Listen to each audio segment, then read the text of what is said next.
தேசிய நெஞ்சங்களே, தமிழ் சொந்தங்களே, அதாவது புதுச்சேரி, அதாவது பாண்டிச்சேரி அப்படின்னு சொன்னால் தான் உங்களுக்கு தெரியும்.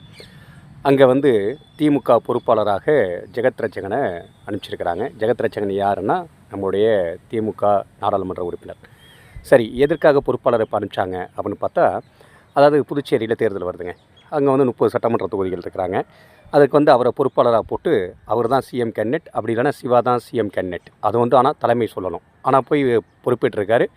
எப்படி பொறுப்பேற்ற உடனே பார்த்தீங்கன்னா விசிகா கம்யூனிஸ்ட் தொண்டர்களை கூப்பிட்டு அழைச்சி பேசுகிறாருங்க. அதாவது இந்திய கூட்டணியில் திமுகவும் காங்கிரஸும் அங்கம் வகிக்கிறாங்கன்னு தெரிஞ்ச போதிலும் காங்கிரஸ் வந்து நடைபயணத்தில் இருந்தனால நான் அவங்கள கூப்பிட முடியல அப்படின்னு சொல்லி இவர் முதல் எடுத்தோன்னே விசிகாவையும் கம்யூனிஸ்ட் வச்சு கூட்டம் போடுறாரு. அதுலேயே வந்து பெரிய சலசலப்பு சஞ்சலம்லாம் வந்ததுங்க. அதுக்கு அடுத்தது திமுக தலைமையினால் தான் கூட்டணி அப்படி அமைக்கப்படும், அதே நேரத்தில் திமுகவுடைய அரசு புதுச்சேரியில் அமைப்போம் அப்படின்னு சொன்னார். உடனே காங்கிரஸில் வந்து ஒரு மிகப்பெரிய எதிர்ப்பு வந்தது. அதாவது 28% இருக்கக்கூடிய காங்கிரஸ் தலைமை தாங்குவதா, இல்லை 8% இருக்கக்கூடிய திமுக தலைமை தாங்குவதான்னு. உடனே திமுக தரப்பில் ஜெகத் ரட்சகன் என்ன சொன்னார்னா, 2021 தேர்தலில் வந்து பார்த்திங்கன்னா 2 இடங்களில் தான் காங்கிரஸ் வெற்றி பெற்றிருக்குது, நாங்கள் 7 இடத்துல வெற்றி பெற்று எதிர்க்கட்சியாக இருக்கிறோம், அப்படிங்கும் போது எங்கள் தலைமையில் தானே நாங்கள் அப்படின்னு சொல்கிறாங்க. சரி, அப்போ என்ன இப்போ ஒரு ஸ்டேட்மெண்ட் சொல்லியிருக்காங்கன்னா 2021 காங்கிரஸ் வந்து காலில் விழுந்து கதர்னதான், எங்களுக்கு வந்து தொகுதிகளை அதிகமாக விட்டு கொடுங்க அப்படின்னு.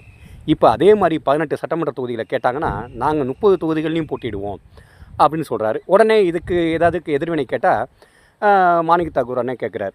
அதாவது நம்மளுடைய விருதுநகர் நாடாளுமன்ற உறுப்பினர், காங்கிரஸ் சேர்ந்தவர். அதாவது எப்படி நீங்கள் உங்கள் தலைமையில் கூட்டணி அமைக்கப்படும், எங்கள் தலைமையில் தான் கூட்டணி அமைக்கப்படும்னா அவரெல்லாம் என்ன பொறுப்பில் இருக்கார், அவருக்கெல்லாம் நான் பதில் சொல்லணும்னு அவசியம் இல்லைங்க, அவர் ஏதோ மீடியாவில் வரணுங்கிறதுக்காக பேசுகிறாருங்க அப்படின்னு சொல்கிறாருங்க. சரி ஜெகத் ரட்சகன் சார், நீங்கள் என்ன தான் முடிவு எடுத்துருக்கிறீங்க?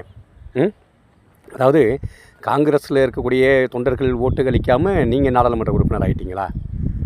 10,000 கோடி முதலீடுகள் வந்து நீங்கள் ஸ்ரீலங்காவில் பண்ணியிருக்கீங்க, அது அமலாக்கத்துறை இருக்கிறதுனால நீங்கள் உங்களை கலைஞர் ஆழ்வார் என்று அழைப்பதனால நீங்கள் பிஜேபிக்கு விசுவாசமாக இருக்கிறீங்கன்னு சொல்கிறதா, இல்லை இப்போ நாங்கள் வந்து நீங்கள் உங்களுடைய கட்சி திமுகவுக்கு விசுவாசமாக இருக்கீங்கன்னு சொல்கிறதா?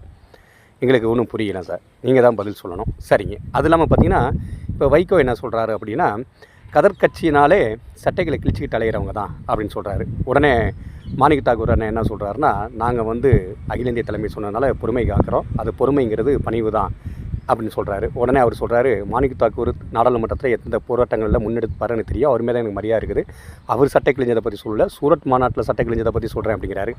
அதாவதுங்க வைகோ இருக்கிறார்ல, அவர் வந்து என்னென்னா கலைஞரை வந்து விடுதலை புலிகளால் கொன்றுவாருன்னு சொன்னோன்னே அவரை கட்சியை விட்டு நீக்கிறாங்க.